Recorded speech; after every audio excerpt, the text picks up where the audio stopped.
you would basically have the person's hand up. It would be a big, thick block, and it would allow them to place their thumb just flat. Okay? So I'm just going to bring your hand up. So you would want to do, or you can do a PA. Yeah, you can.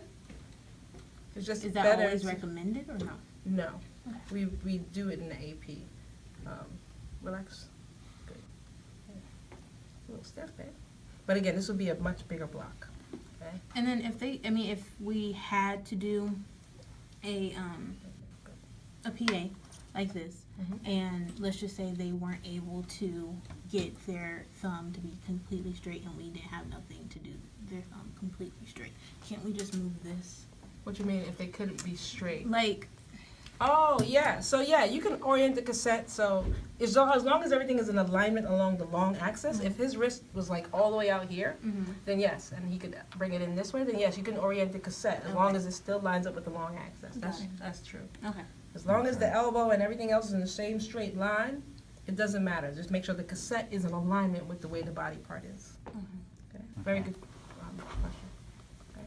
So I see that you're lining it up with where the shadow is. So I'm lining it up with the joint. So you may see the shadow. No, I know, but you're not judging the light based on what it looks like on his thumb. You're judging where the thumb is. No, that's you why never look at the light. That's why I keep trying to reposition it, because I know where I want the center to be. I want it to be at his MCP. That's why I keep moving it up and picking it up, because I know where I want the center to be. It should be here, which is still there, just looking at the light. Because you see my little dot right there? Yeah. It should be at the MCP. So it's not the light. We never look at the light. I tell you, that lies to you all the time. You'll still get the whole finger in there, right, which I need to extend, because why? We need to include the CMC joints on the thumb, right? So that's why now my light gets a little longer. Well, not longer, still the same thing. It's still 1 inch, but that's for including the CMC joints. Okay.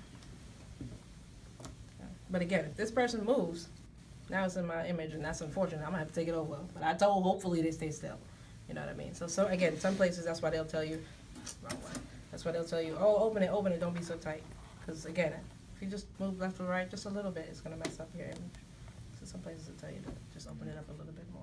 But again, and that's fine, just don't forget what the book is telling you. When you're in the clinic, nobody's trying to measure an inch or inch and a half. Like, there's seldom, some exams we do have to measure to make sure we get the appropriate centering, but others, like an inch or inch and a half, is not going to kill us here.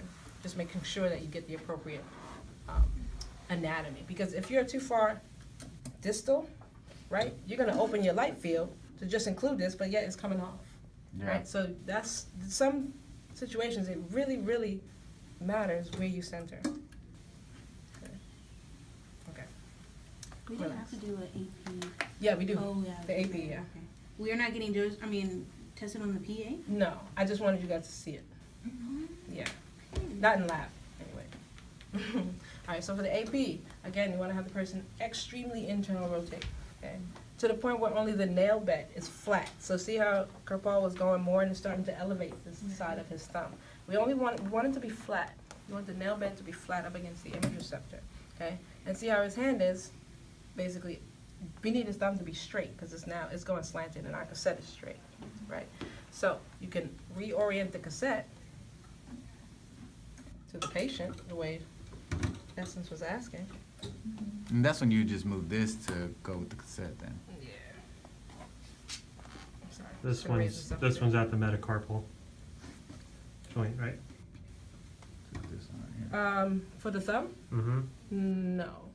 Not for the AP. You think about for the Robert? That's when you angle. Okay.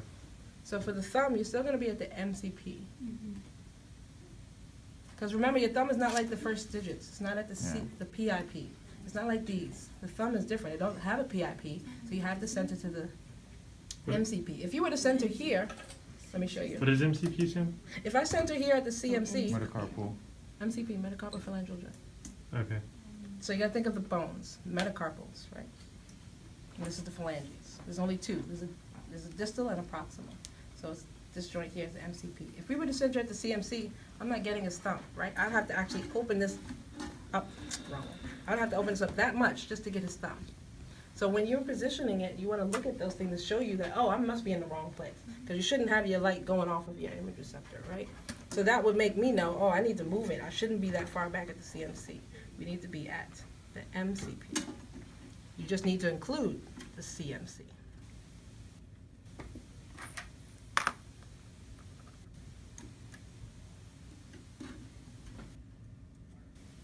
Okay?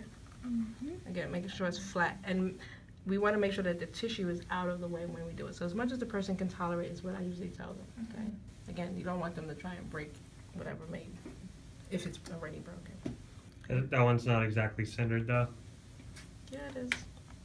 Now it is. Okay. There. Sorry. Slightly off still, but yeah. Okay, guys, move on. But you get the idea, right? Okay, next. Hand.